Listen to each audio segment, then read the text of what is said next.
Chapter 6. Quite at home. The day had brightened very much and still brightened as we went westward. We went our way through the sunshine and the fresh air, wondering more and more at the extent of the streets, the brilliancy of the shops, the great traffic, and the crowds of people whom the pleasanter weather seemed to have brought out like many-colored flowers. By and by we began to leave the wonderful city and to proceed through suburbs which, of themselves, would have made a pretty large town in my eyes. And at last we got into a real country road again, with windmills, rickyards, milestones, farmers' wagons, scents of old hay, swinging signs, and horse troughs. Trees, fields, and hedgerows. It was delightful to see the green landscape before us and the immense metropolis behind. And when a wagon with a train of beautiful horses, furnished with red trappings and clear-sounding bells, came by us with its music, I believe we could all three have sung to the bells, so cheerful were the influences around. "The whole road has been reminding me of my namesake Whittington," said Richard, "and that wagon is the finishing touch. Halloa, what's the matter?" We had stopped, and the wagon had stopped too. Its music changed as the horses came to a stand, and subsided to a gentle tinkling, except when a horse tossed his head or shook himself and sprinkled off a little shower of bell-ringing. "Our postilion is looking after the wagoner," said Richard, "and the wagoner is coming back after us. Good day, friend." The wagoner was at our coach door. "Why, here's an extraordinary thing," added Richard, looking closely at the man. "He has got your name, Ada, in his hat." He had all our names in his hat. Tucked within the band were 3 small notes, one addressed to Ada, one to Richard, one to me. These the wagoner delivered to each of us respectively, reading the name aloud first. In answer to Richard's inquiry from whom they came, he briefly answered, "Master, sir, if you please," and putting on his hat again, which was like a soft bowl, cracked his whip, reawakened his music, and went melodiously away. "Is that Mr. Jarndyce's wagon?" said Richard, calling to our postboy. "Yes, sir," he replied. "Going to London." We opened the notes. Each was a counterpart of the other, and contained these words in a solid, plain hand: "I look forward, my dear, to our meeting easily and without constraint on either side. I therefore have to propose that we meet as old friends and take the past for granted. It will be a relief to you possibly, and to me certainly, and so my love to you. John Jarndyce." I had perhaps less reason to be surprised than either of my companions, having never yet enjoyed an opportunity of thanking one who had been my benefactor and sole earthly dependence through so many years. I had not considered how I could thank him, my gratitude lying too deep in my heart for that. But I now began to consider how I could meet him without thanking him, and felt it would be very difficult indeed. The notes revived in Richard and Ada a general impression that they both had, without quite knowing how they came by it, that their cousin Jarndyce could never bear acknowledgments for any kindness he performed, and that sooner than receive any he would resort to the most singular expedients and evasions, or would even run away. Ada dimly remembered to have heard her mother tell, when she was a very little child, that he had once done her an act of uncommon generosity, and that on her going to his house to thank him, he happened to see her through a window coming to the door, and immediately escaped by the back gate, and was not heard of for 3 months. This discourse led to a great deal more on the same theme, and indeed it lasted us all day, and we talked of scarcely anything else. If we did by any chance diverge into another subject, we soon returned to this, and wondered what the house would be like, and when we should get there, and whether we should see Mr. Jarndyce as soon as we arrived or after a delay, and what he would say to us, and what we should say to him. All of which we wondered about, over and over again. The roads were very heavy for the horses, but the pathway was generally good, so we alighted and walked up all the hills, and liked it so well that we prolonged our walk on the level ground when we got to the top. At Barnet there were other horses waiting for us, but as they had only just been fed, we had to wait for them too, and got a long fresh walk over a common and an old battlefield before the carriage came up. These delays so protracted the journey that the short day was spent, and the long night had closed in before we came to St. Albans, near to which town Bleak House was, we knew. By that time, we were so anxious and nervous that even Richard confessed, as we rattled over the stones of the old street, to feeling an irrational desire to drive back again. As to Ada and me, whom he had wrapped up with great care, the night being sharp and frosty, we trembled from head to foot. When we turned out of the town, round a corner, and Richard told us that the postboy, who had for a long time sympathized with our heightened expectation, was looking back and nodding, we both stood up in the carriage, Richard holding Ada lest she should be jolted down, and gazed round upon the open country and the starlight night for our destination. There was a light sparkling on the top of a hill before us, and the driver, pointing to it with his whip and crying, "That's Bleak House," put his horses into a canter and took us forward at such a rate, uphill though it was, that the wheels sent the road drift flying about our heads like spray from a water-mill. Presently we lost the light, presently saw it, presently lost it, presently saw it, and turned into an avenue of trees and cantered up towards where it was beaming brightly. It was in a window of what seemed to be an old-fashioned house with 3 peaks in the roof in front, and a circular sweep leading to the porch. A bell was rung as we drew up, and amidst the sound of its deep voice in the still air, and the distant barking of some dogs, and a gush of light from the open door, and the smoking and steaming of the heated horses, and the quickened beating of our own hearts, we alighted in no inconsiderable confusion. "Ada, my love, Esther, my dear, you are welcome. I rejoice to see you. Rick, if I had a hand to spare at present, I would give it you." The gentleman who said these words in a clear, bright, hospitable voice, had one of his arms round Ada's waist and the other round mine, and kissed us both in a fatherly way, and bore us across the hall into a ruddy little room, all in a glow with a blazing fire. Here he kissed us again, and opening his arms, made us sit down side by side on a sofa ready drawn out near the hearth. I felt that if we had been at all demonstrative, he would have run away in a moment. "Now, Rick," said he, "I have a hand at liberty. A word in earnest is as good as a speech. I am heartily glad to see you. You are at home. Warm yourself." Richard shook him by both hands with an intuitive mixture of respect and frankness, and only saying, though with an earnestness that rather alarmed me, "I was so afraid of Mr. Jarndyce's suddenly disappearing. You are very kind, sir. We are very much obliged to you," laid aside his hat and coat and came up to the fire. "And how did you like the ride? And how did you like Mrs.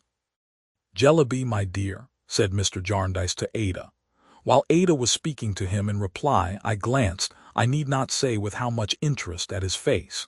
It was a handsome, lively, quick face, full of change and motion, and his hair was a silvered iron gray. I took him to be nearer 60 than 50, but he was upright, hardy, and robust. From the moment of his first speaking to us, his voice had connected itself with an association in my mind that I could not define. But now, all at once, a something sudden in his manner and a pleasant expression in his eyes recalled the gentleman in the stagecoach 6 years ago on the memorable day of my journey to Reading. I was certain it was he. I never was so frightened in my life as when I made the discovery, for he caught my glance, and appearing to read my thoughts, gave such a look at the door that I thought we had lost him. However, I am happy to say he remained where he was and asked me what I thought of Mrs. Jellyby. "She exerts herself very much for Africa, sir," I said. "Nobly," returned Mr. Jarndyce. "But you answer like Ada," whom I had not heard. "You all think something else, I see." "We rather thought," said I, glancing at Richard and Ada, who entreated me with their eyes to speak, "that perhaps she was a little unmindful of her home." "Floored," cried Mr. Jarndyce. I was rather alarmed again. "Well, I want to know your real thoughts, my dear. I may have sent you there on purpose." "We thought that perhaps," said I, hesitating, "it is right to begin with the obligations of home, sir. And that perhaps, while those are overlooked and neglected, no other duties can possibly be substituted for them." "The little Jellabys," said Richard, coming to my relief, "are really, I can't help expressing myself strongly, sir, in a devil of a state." "She means well," said Mr. Jarndyce hastily, "the wind in the east." "It was in the north, sir, as we came down," observed Richard. "My dear Rick," said Mr. Jarndyce, poking the fire, "I'll take an oath it's either in the east or going to be. I am always conscious of an uncomfortable sensation now, and then when the wind is blowing in the east." "Rheumatism, sir," said Richard. "I dare say it is, Rick, I believe it is." "And so the little Jell, I had my doubts about 'em, are in a— oh, Lord, yes, it's easterly," said Mr. Jarndyce. He had taken 2 or 3 undecided turns up and down, while uttering these broken sentences, retaining the poker in one hand and rubbing his hair with the other, with a good-natured vexation, at once so whimsical and so lovable that I am sure we were more delighted with him than we could possibly have expressed in any words. He gave an arm to Ada and an arm to me, and bidding Richard bring a candle, was leading the way out when he suddenly turned us all back again. "Those little Jellabys. Didn't you now, if it had rained sugar plums or 3-cornered raspberry tarts or anything of that sort," said Mr. Jarndyce. "Oh, cousin," Ada hastily began. "Good, my pretty pet, I like cousin." "Cousin John, perhaps, is better." "Then Cousin John," Ada laughingly began again. "Ha ha, very good indeed," said Mr. Jarndyce with great enjoyment.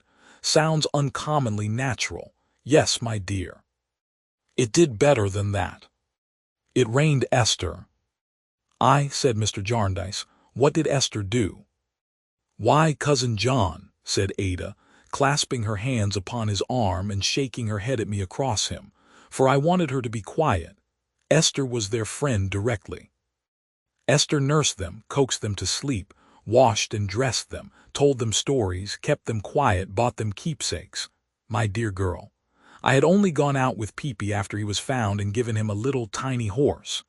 And Cousin John, she softened poor Caroline, the eldest one, so much and was so thoughtful for me and so amiable.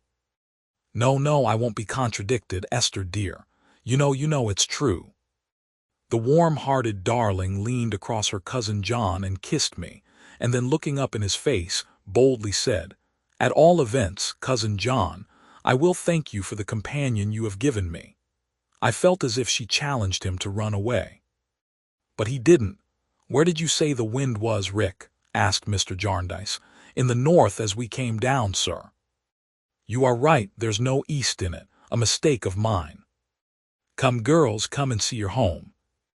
It was one of those delightfully irregular houses where you go up and down, steps out of one room into another, and where you come upon more rooms when you think you have seen all there are, and where there is a bountiful provision of little halls and passages, and where you find still older cottage rooms in unexpected places, with lattice windows and green growth pressing through them.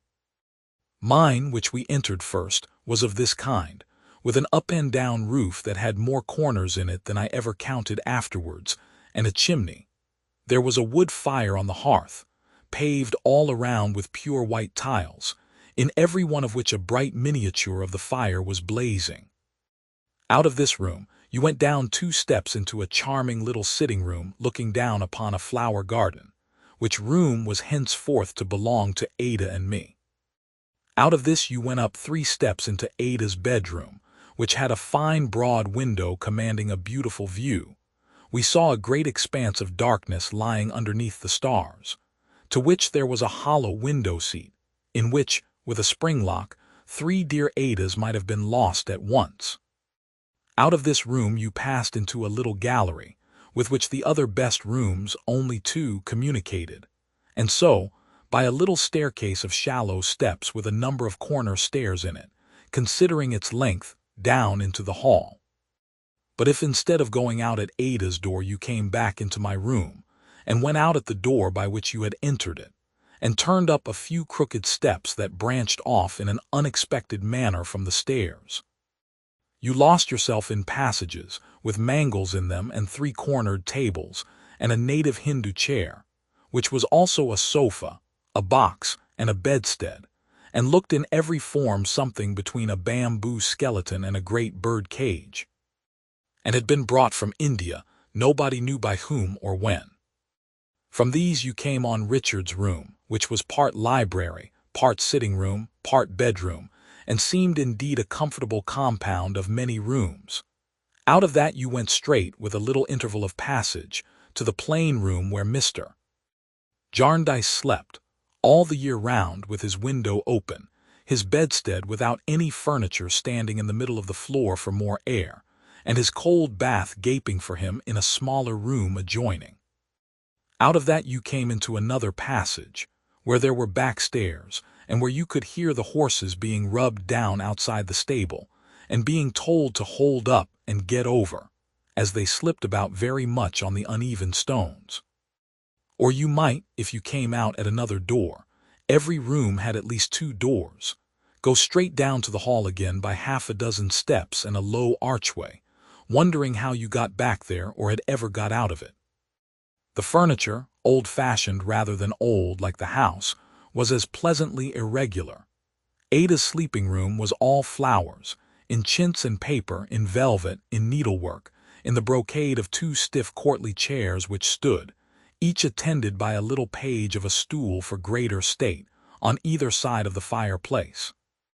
Our sitting-room was green, and had framed and glazed upon the walls numbers of surprising and surprised birds, staring out of pictures at a real trout in a case, as brown and shining as if it had been served with gravy. At the death of Captain Cook, and at the whole process of preparing tea in China, as depicted by Chinese artists, in my room there were oval engravings of the months, ladies haymaking in short waists and large hats tied under the chin, for June, smooth-legged noblemen pointing with cocked hats to village steeples, for October. Half-length portraits in crayons abounded all through the house, but were so dispersed that I found the brother of a youthful officer of mine in the china closet, and the gray old age of my pretty young bride, with a flower in her bodice, in the breakfast-room.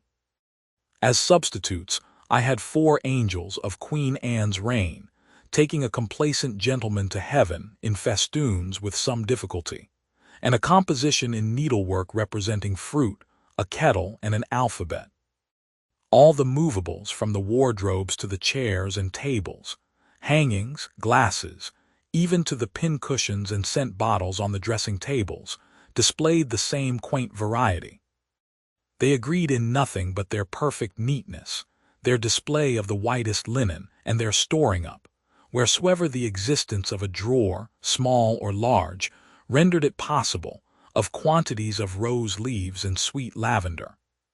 Such, with its illuminated windows, softened here and there by shadows of curtains, shining out upon the starlight night, with its light and warmth and comfort, with its hospitable jingle at a distance of preparations for dinner, with the face of its generous master brightening everything we saw, and just wind enough without to sound a low accompaniment to everything we heard, were our first impressions of Bleak House.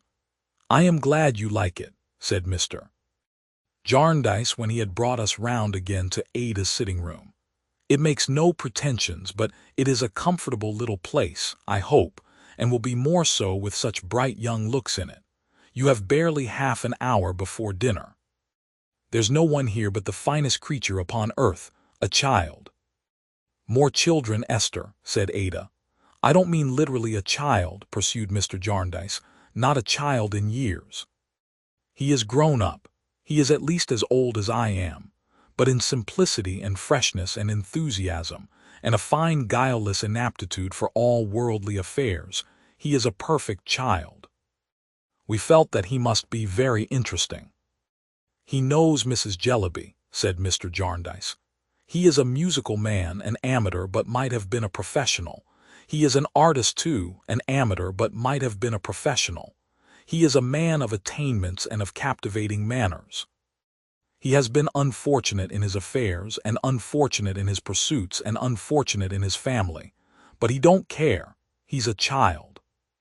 "Did you imply that he has children of his own, sir?" inquired Richard.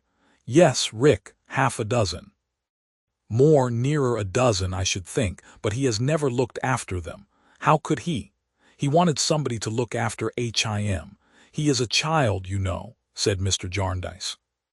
"And have the children looked after themselves at all, sir?" inquired Richard. "Why, just as you may suppose," said Mr. Jarndyce, his countenance suddenly falling. "It is said that the children of the very poor are not brought up but dragged up. Harold Skimpole's children have tumbled up somehow or other. The wind's getting round again, I am afraid. I feel it rather." Richard observed that the situation was exposed on a sharp night. "It is exposed," said Mr. Jarndyce. "No doubt that's the cause. Bleak House has an exposed sound, but you are coming my way, come along." Our luggage having arrived and being all at hand, I was dressed in a few minutes and engaged in putting my worldly goods away when a maid, not the one in attendance upon Ada, but another, whom I had not seen, brought a basket into my room with 2 bunches of keys in it, all labeled. "For you, miss, if you please," said she. "For me," said I, "the housekeeping keys, miss." I showed my surprise, for she added with some little surprise on her own part, "I was told to bring them as soon as you was alone, miss. Miss Summerson, if I don't deceive myself." "Yes," said I, "that is my name. The large bunch is the housekeeping, and the little bunch is the cellars, miss. Any time you was pleased to appoint tomorrow morning, I was to show you the presses and things they belong to." I said I would be ready at 6:30, and after she was gone, stood looking at the basket, quite lost in the magnitude of my trust. Ada found me thus, and had such a delightful confidence in me when I showed her the keys, and told her about them, that it would have been insensibility and ingratitude not to feel encouraged. I knew, to be sure, that it was the dear girl's kindness, but I liked to be so pleasantly cheated. When we went downstairs, we were presented to Mr. Skimpole, who was standing before the fire telling Richard how fond he used to be, in his school time, of football. He was a little bright creature with a rather large head, but a delicate face and a sweet voice, and there was a perfect charm in him. All he said was so free from effort and spontaneous, and was said with such a captivating gaiety that it was fascinating to hear him talk. Being of a more slender figure than Mr. Jarndyce, and having a richer complexion, with browner hair, he looked younger. Indeed, he had more the appearance in all respects of a damaged young man than a well-preserved elderly one.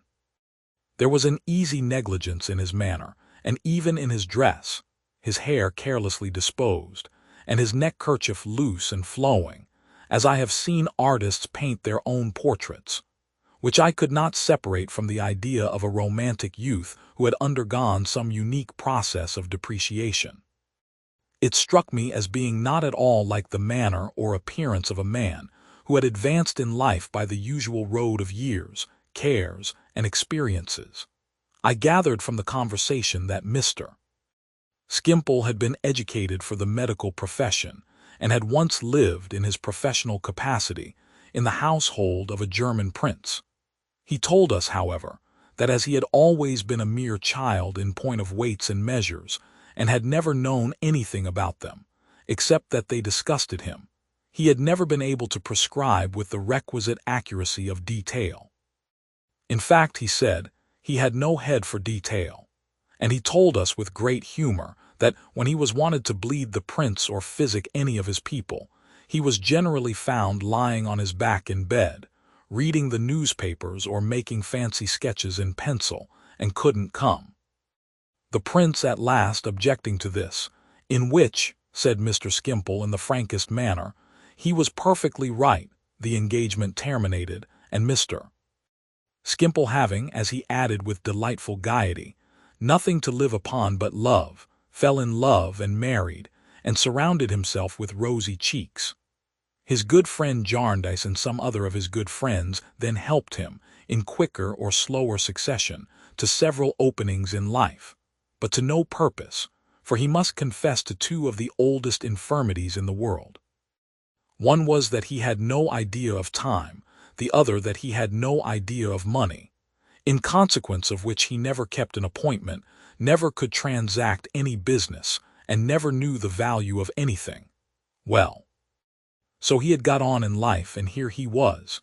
He was very fond of reading the papers, very fond of making fancy sketches with a pencil, very fond of nature, very fond of art. All he asked of society was to let him live. That wasn't much. His wants were few. Give him the papers, conversation, music, mutton, coffee, landscape, fruit in the season, a few sheets of Bristol board and a little claret, and he asked no more. He was a mere child in the world, but he didn't cry for the moon. He said to the world, "Go your several ways in peace. Wear red coats, blue coats, lawn sleeves, put pens behind your ears, wear aprons. Go after glory, holiness, commerce, trade, any object you prefer. Only let Harold Skimpole live." All this and a great deal more he told us, not only with the utmost brilliancy and enjoyment, but with a certain vivacious candor, speaking of himself as if he were not at all his own affair, as if Skimpole were a third person, as if he knew that Skimpole had his singularities but still had his claims too, which were the general business of the community and must not be slighted. He was quite enchanting. If I felt at all confused at that early time in endeavoring to reconcile anything he said with anything I had thought about the duties and accountabilities of life, which I am far from sure of, I was confused by not exactly understanding why he was free of them. That he was free of them I scarcely doubted, he was so very clear about it himself. "I covet nothing," said Mr. Skimpole in the same light way. "Possession is nothing to me. Here is my friend Jarndyce's excellent house. I feel obliged to him for possessing it. I can sketch it and alter it. I can set it to music. When I am here, I have sufficient possession of it and have neither trouble, cost, nor responsibility. My steward's name, in short, is Jarndyce, and he can't cheat me. We have been mentioning Mrs. Jellyby. There is a bright-eyed woman, of a strong will and immense power of business detail, who throws herself into objects with surprising ardor.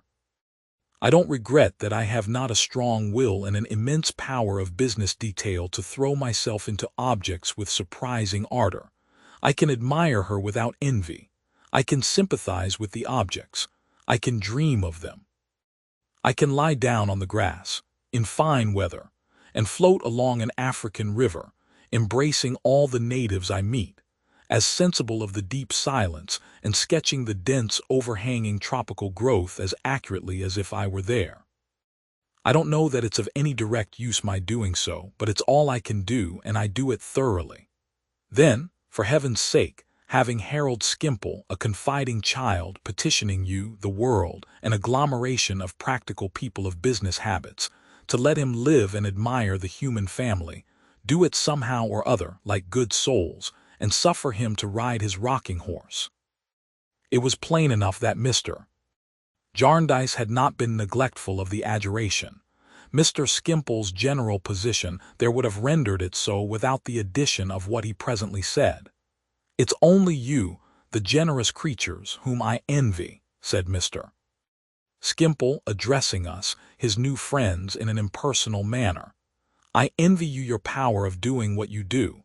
It is what I should revel in myself. I don't feel any vulgar gratitude to you.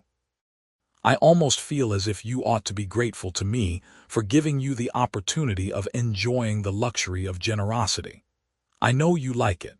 For anything I can tell, I may have come into the world expressly for the purpose of increasing your stock of happiness. I may have been born to be a benefactor to you by sometimes giving you an opportunity of assisting me in my little perplexities. Why should I regret my incapacity for details and worldly affairs when it leads to such pleasant consequences? I don't regret it, therefore." Of all his playful speeches, playful, yet always fully meaning what they expressed, none seemed to be more to the taste of Mr. Jarndyce than this. I had often new temptations, afterwards, to wonder whether it was really singular, or only singular to me, that he, who was probably the most grateful of mankind upon the least occasion, should so desire to escape the gratitude of others. We were all enchanted. I felt it a merited tribute to the engaging qualities of Ada and Richard that Mr. Skimpole, seeing them for the first time, should be so unreserved, and should lay himself out to be so exquisitely agreeable. They, and especially Richard, were naturally pleased, for similar reasons, and considered it no common privilege to be so freely confided in by such an attractive man. The more we listened, the more gaily Mr. Skimpole talked. And what with his fine hilarious manner and his engaging candor, and his genial way of lightly tossing his own weaknesses about, as if he had said, "I am a child, you know. You are designing people compared with me." He really made me consider myself in that light, but I am gay and innocent. Forget your worldly arts and play with me. The effect was absolutely dazzling. He was so full of feeling, too, and had such a delicate sentiment for what was beautiful or tender that he could have won a heart by that alone. In the evening, when I was preparing to make tea and Ada was touching the piano in the adjoining room, and softly humming a tune to her cousin Richard, which they had happened to mention, he came and sat down on the sofa near me, and so spoke of Ada that I almost loved him. "She is like the morning," he said. "With that golden hair, those blue eyes, and that fresh bloom on her cheek, she is like the summer morning. The birds here will mistake her for it. We will not call such a lovely young creature as that, who is a joy to all mankind, an orphan. She is the child of the universe." Mr. Jarndyce, I found, was standing near us with his hands behind him and an attentive smile upon his face. "The universe," he observed, "makes rather an indifferent parent, I'm afraid." "Oh, I don't know," cried Mr. Skimpole buoyantly. "I think I do know," said Mr. Jarndyce. "Well," cried Mr. Skimpole, "you know the world, which in your sense is the universe, and I know nothing of it, so you shall have your way. But if I had mine," glancing at the cousins, "there should be no brambles of sordid realities in such a path as that. It should be strewn with roses. It should lie through bowers where there was no spring, autumn, nor winter, but perpetual summer. Age or change should never wither it. The base word money should never be breathed near it." Mr. Jarndyce patted him on the head with a smile, as if he had been really a child, and passing a step or two on, and stopping a moment, glanced at the young cousins. His look was thoughtful, but had a benignant expression in it which I often, how often, saw again, which has long been engraven on my heart. The room in which they were, communicating with that in which he stood, was only lighted by the fire. Ada sat at the piano. Richard stood beside her, bending down. Upon the wall their shadows blended together, surrounded by strange forms, not without a ghostly motion caught from the unsteady fire, though reflecting from motionless objects. Ada touched the notes so softly and sang so low that the wind, sighing away to the distant hills, was as audible as the music. The mystery of the future and the little clue afforded to it by the voice of the present seemed expressed in the whole picture. But it is not to recall this fancy, well as I remember it, that I recall the scene. First, I was not quite unconscious of the contrast in respect of meaning and intention between the silent look, directed that way, and the flow of words that had preceded it. Secondly, though Mr. Jarndyce's glance as he withdrew it rested for but a moment on me, I felt as if in that moment he confided to me, and knew that he confided to me, and that I received the confidence, his hope that Ada and Richard might one day enter on a dearer relationship. Mr. Skimpole could play on the piano and the violoncello, and he was a composer, had composed half an opera once, but got tired of it, and played what he composed with taste. After tea we had quite a little concert, in which Richard, who was enthralled by Ada's singing and told me that she seemed to know all the songs that ever were written, and Mr. Jarndyce and I were the audience. After a little while I missed first Mr. Skimpole and afterwards Richard, and while I was thinking how could Richard stay away so long and lose so much, the maid who had given me the keys looked in at the door, saying, "If you please, miss, could you spare a minute?" When I was shut out with her in the hall, she said, holding up her hands, "Oh, if you please, Mr. Carstone says would you come upstairs to Mr. Skimpole's room. He has been took, miss." "Took," said I, "took, miss." "Sudden," said the maid. I was apprehensive that his illness might be of a dangerous kind, but of course I begged her to be quiet and not disturb anyone and collected myself, as I followed her quickly upstairs, sufficiently to consider what were the best remedies to be applied if it should prove to be a fit. She threw open a door and I went into a chamber, where, to my unspeakable surprise, instead of finding Mr. Skimpole stretched upon the bed or prostrate on the floor, I found him standing before the fire smiling at Richard, while Richard, with a face of great embarrassment, looked at a person on the sofa, in a white greatcoat, with smooth hair upon his head and not much of it, which he was wiping smoother and making less of with a pocket handkerchief. "Miss Summerson," said Richard hurriedly, "I am glad you are come. You will be able to advise us. Our friend Mr. Skimpole, don't be alarmed, is arrested for debt." "And really, my dear Miss Summerson," said Mr. Skimpole with his agreeable candor, "I never was in a situation in which that excellent sense and quiet habit of method and usefulness, which anybody must observe in you who has the happiness of being a quarter of an hour in your society, was more needed." The person on the sofa, who appeared to have a cold in his head, gave such a very loud snort that he startled me. "Are you arrested for much, sir?" I inquired of Mr. Skimpole. "My dear Miss Summerson," said he, shaking his head pleasantly, "I don't know. Some pounds, odd shillings, and halfpence, I think, were mentioned." "It's £24, 16 and 7 halfpenny," observed the stranger. "That's what it is." "And it sounds, somehow it sounds," said Mr. Skimpole, "like a small sum." The strange man said nothing but made another snort. It was such a powerful one that it seemed quite to lift him out of his seat. "Mr.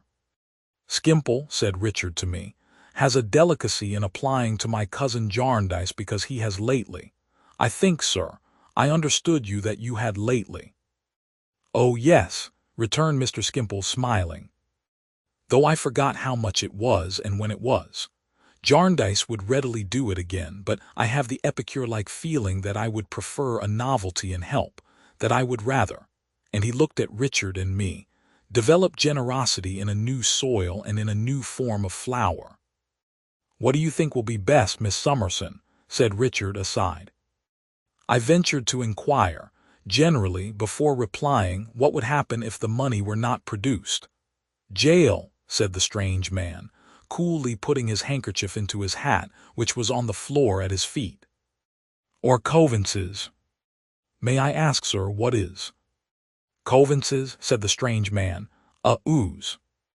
Richard and I looked at one another again. It was a most singular thing that the arrest was our embarrassment and not Mr. Skimpole. He observed us with a genial interest, but there seemed, if I may venture on such a contradiction, nothing selfish in it. He had entirely washed his hands of the difficulty, and it had become ours. "I thought," he suggested, as if good-naturedly to help us out, "that being parties in a chancery suit concerning, as people say, a large amount of property, Mr. Richard or his beautiful cousin, or both, could sign something, or make over something, or give some sort of undertaking, or pledge, or bond. I don't know what the business name of it may be, but I suppose there is some instrument within their power that would settle this." "Not a bit on it," said the strange man. "Really," returned Mr. Skimpole. "That seems odd, now, to one who is no judge of these things." "Odd or even," said the stranger gruffly, "I tell you not a bit on it." "Keep your temper, my good fellow, keep your temper, Mr. Skimpole gently reasoned with him as he made a little drawing of his head on the flyleaf of a book. "Don't be ruffled by your occupation. We can separate you from your office. we can separate the individual from the pursuit. We are not so prejudiced as to suppose that in private life you are otherwise than a very estimable man, with a great deal of poetry in your nature, of which you may not be conscious. The stranger only answered with another violent snort, whether in acceptance of the poetry tribute or in disdainful rejection of it, he did not express to me. "Now, my dear Miss Summerson and my dear Mr. Richard," said Mr. Skimpole gaily, innocently, and confidingly as he looked at his drawing with his head on one side, "here you see me utterly incapable of helping myself, and entirely in your hands. I only ask to be free. The butterflies are free. Mankind will surely not deny to Harold Skimpole what it concedes to the butterflies." "My dear Miss Summerson," said Richard in a whisper, "I have £10 that I received from Mr. Kenge. I must try what that will do." I possessed £15, odd shillings, which I had saved from my quarterly allowance during several years. I had always thought that some accident might happen which would throw me suddenly, without any relation or any property, on the world, and had always tried to keep some little money by me that I might not be quite penniless. I told Richard of my having this little store and having no present need of it, and I asked him delicately to inform Mr. Skimpole, while I should be gone to fetch it, that we would have the pleasure of paying his debt. When I came back, Mr. Skimpole kissed my hand and seemed quite touched. Not on his own account, I was again aware of that perplexing and extraordinary contradiction, but on ours, as if personal considerations were impossible with him, and the contemplation of our happiness alone affected him. Richard begging me, for the greater grace of the transaction, as he said, to settle with Coavinses, as Mr. Skimpole now jocularly called him, I counted out the money and received the necessary acknowledgment. This, too, delighted Mr. Skimpole. His compliments were so delicately administered that I blushed less than I might have done, and settled with the stranger in the white coat, without making any mistakes. He put the money in his pocket and shortly said, "Well, then, I'll wish you a good evening, miss."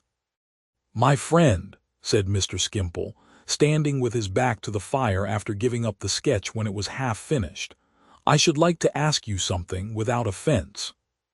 I think the reply was, "Cut away, then." "Did you know this morning, now, that you were coming out on this errand?" said Mr. Skimpole. "Knowed it yesterday afternoon at tea time," said Coavinses. "It didn't affect your appetite, didn't make you at all uneasy?" "Not a bit," said Coavinses. "I knowed if you was missed today, you wouldn't be missed tomorrow. A day makes no such odds." "But when you came down here," proceeded Mr. Skimpole, "it was a fine day. The sun was shining, the wind was blowing, the lights and shadows were passing across the fields, the birds were singing." "Nobody said they warn't in my hearing," returned Coavinses. "No," observed Mr. Skimpole, "but what did you think upon the road?" "What do you mean?" growled Coavinses with an appearance of strong resentment. "Think, I've got enough to do and little enough to get for it without thinking." "Thinking," with profound contempt. "Then you didn't think, at all events," proceeded Mr. Skimpole, "to this effect. Harold Skimpole loves to see the sun shine, loves to hear the wind blow, loves to watch the changing lights and shadows, loves to hear the birds, those choristers in nature's great cathedral. And does it seem to me that I am about to deprive Harold Skimpole of his share in such possessions, which are his only birthright? You thought nothing to that effect." "I certainly did not," said Coavinses, whose doggedness in utterly renouncing the idea was of that intense kind that he could only give adequate expression to it by putting a long interval between each word, and accompanying the last with a jerk that might have dislocated his neck. "Very odd and very curious the mental process is in you men of business," said Mr. Skimpole thoughtfully. "Thank you, my friend, good night." As our absence had been long enough already to seem strange downstairs, I returned at once and found Ada sitting at work by the fireside talking to her cousin John. Mr. Skimpole presently appeared, and Richard shortly after him. I was sufficiently engaged during the remainder of the evening in taking my first lesson in backgammon from Mr. Jarndyce, who was very fond of the game, and from whom I wished of course to learn it as quickly as I could in order that I might be of the very small use of being able to play when he had no better adversary. But I thought, occasionally, when Mr. Skimpole played some fragments of his own compositions, or when, both at the piano and the violoncello, and at our table, he preserved with an absence of all effort his delightful spirits and his easy flow of conversation, that Richard and I seemed to retain the transferred impression of having been arrested since dinner, and that it was very curious altogether.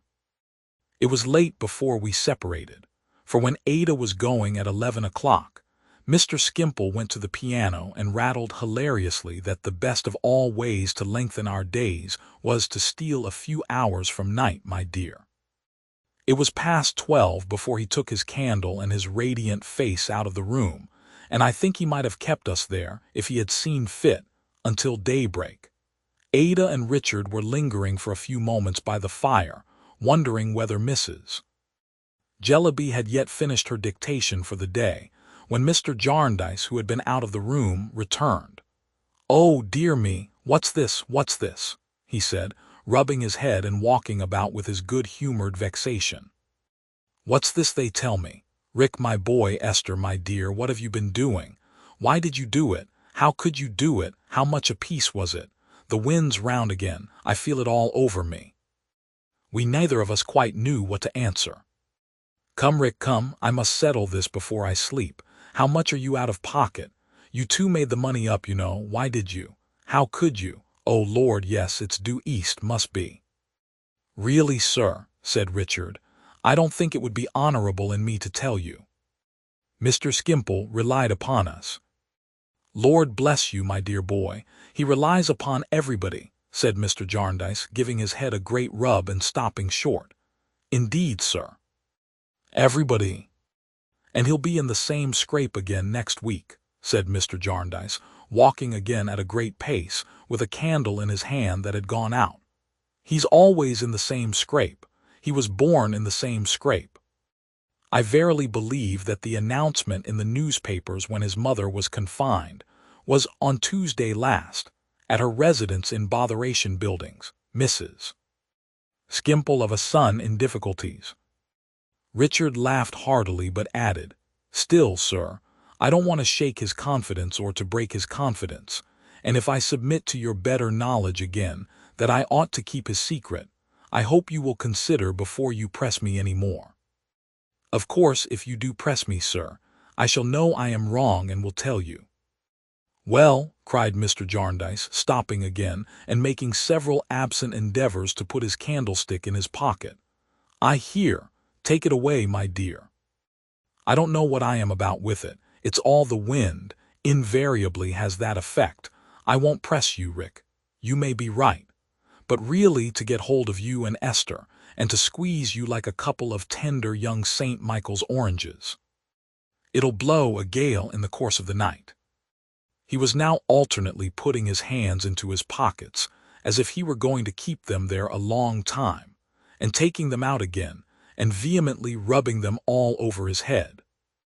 I ventured to take this opportunity of hinting that Mr. Skimpole, being in all such matters quite a child— my dear," said Mr. Jarndyce, catching at the word. "Being quite a child, sir," said I, "and so different from other people." "You are right," said Mr. Jarndyce, brightening. "Your woman's wit hits the mark. He is a child, an absolute child. I told you he was a child, you know, when I first mentioned him." "Certainly, certainly," we said. "And he is a child, now isn't he?" asked Mr. Jarndyce, brightening more and more. "He was indeed," we said.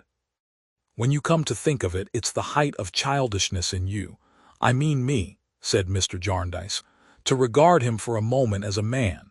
You can't make him responsible. The idea of Harold Skimpole with designs or plans, or knowledge of consequences. Ha ha ha."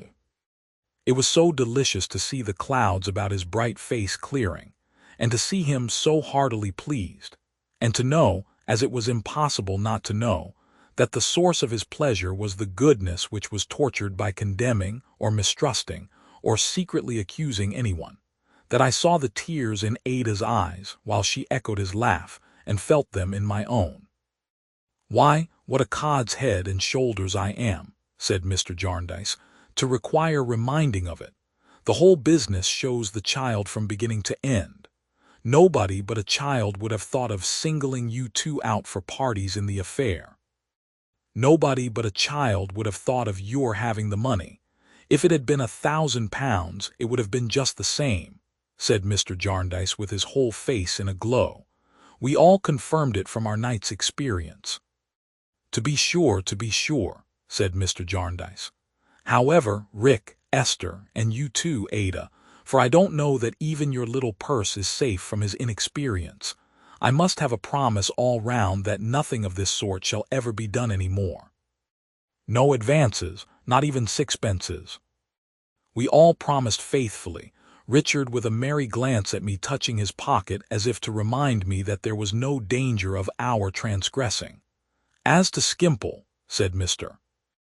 Jarndyce, "a habitable doll's house with good board and a few tin people to get into debt with and borrow money of would set the boy up in life. He is in a child's sleep by this time, I suppose. It's time I should take my craftier head to my more worldly pillow. Good night, my dears. God bless you." He peeped in again with a smiling face before we had lighted our candles and said, "Oh, I have been looking at the weathercock. I find it was a false alarm about the wind. It's in the south," and went away singing to himself. Ada and I agreed, as we talked together for a little while upstairs, that this caprice about the wind was a fiction, and that he used the pretense to account for any disappointment he could not conceal, rather than he would blame the real cause of it or disparage or depreciate anyone. We thought this very characteristic of his eccentric gentleness, and of the difference between him and those petulant people who make the weather and the winds, particularly that unlucky wind which he had chosen for such a different purpose, the stalking horses of their splenetic and gloomy humors. Indeed, so much affection for him had been added in this one evening to my gratitude that I hoped I already began to understand him through that mingled feeling. Any seeming inconsistencies in Mr. Skimpole or in Mrs. Jellyby I could not expect to be able to reconcile, having so little experience or practical knowledge. Neither did I try, for my thoughts were busy when I was alone, with Ada and Richard, and with the confidence I had seemed to receive concerning them. My fancy, made a little wild by the wind perhaps, would not consent to be all unselfish, either, though I would have persuaded it to be so if I could. It wandered back to my godmother's house and came along the intervening track, raising up shadowy speculations which had sometimes trembled there in the dark as to what knowledge Mr. Jarndyce had of my earliest history, even as to the possibility of his being my father, though that idle dream was quite gone now.